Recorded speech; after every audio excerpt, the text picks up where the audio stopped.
450s. He could do with another one here today to give his team the impetus that is required to get them off to that target. And he's partnered in the middle by Kanzi Tamim. Now, he threw it away in the previous game. He started off with the bank, started hitting everything all around the park, and in the process got a little bit overexcited and a little bit overconfident and threw away his wicket. You should be thinking about that, and you should just play a more mature, sensible innings. That is the need of the hour for Bangladesh. Get off to a good start. Jaden Seals, 3 wickets in his short career. Here we go for the Dutch Bangla Bank. Let's bet Dutch Bangla Bank.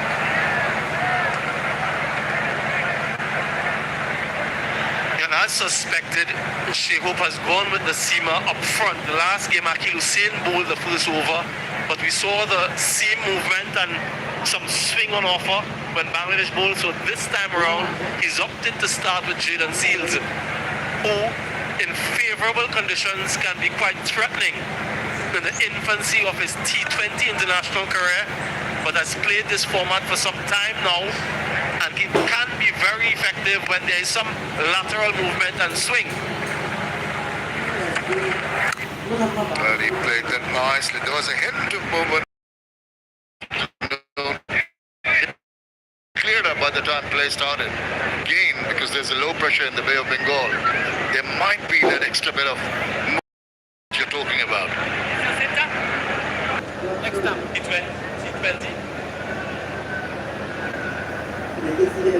Yeah, picked up those 3 wickets in his second T20I. Mentioned he's in the infancy of his career at this level, but he's been around the circuit in this format before. It just swelled to that combination, the left-right combination, right on target. Let's reflect on those wickets. It was a wonderful catch from Romario Shepherd to give him his first. Just look at that effort. And then Akil Hussain, after a little bit of a fumble, manages to hold on. And then the final one, a little bit of a relay between Rahman Powell and Jason Holder. So 3 wonderful catches to give him his first wickets in T20 internationals. Can he add to his tally? Kept the batters quiet.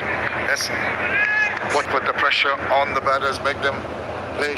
Bangladesh, on the other hand, will be telling themselves with the target around 7.7, they can afford to bide their time, be a little more selective in the shot making. Just watch what the ball is doing in the evening with the dew factor you mentioned.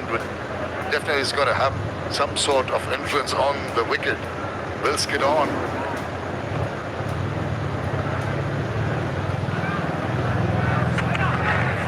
Oh, thought about it. Maybe aborted at the last moment. Still the ball going away from him.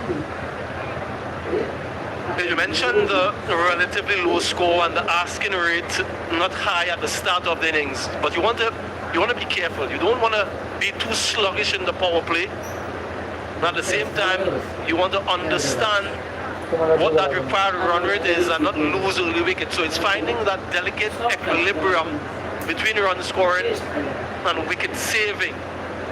Still looking to capitalize in the first 6, but don't get the opposition back into the game in any strong manner. Nice little tuck away for a single, and they get 2 runs at the end of the first over.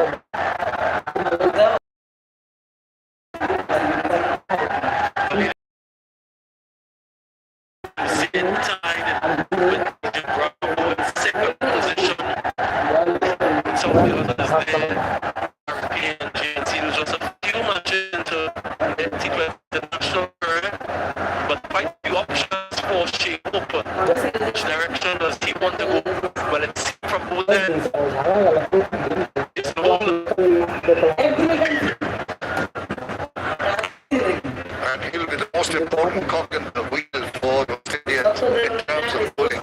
With his wealth of experience, 90 wickets, that's extra point.